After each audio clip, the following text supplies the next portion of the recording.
Nicolas Feuillatte is one of the most famous of French champagne brands. It's a champagne house as well as a conglomerate of grape growers in the Champagne wine region of France, one of the biggest and most important sparkling wine producers in the area.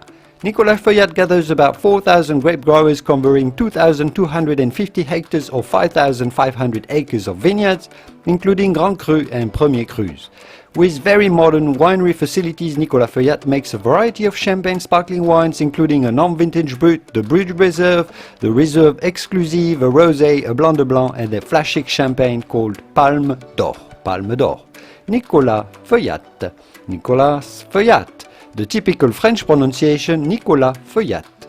Nicolas Feuillatte. Nicolas Feuillatte. I hope this wine information and pronunciation video was useful. If it was, give it a quick thumb up before you go to support my work, and I will see you soon in the wonderful world of wine. Au revoir.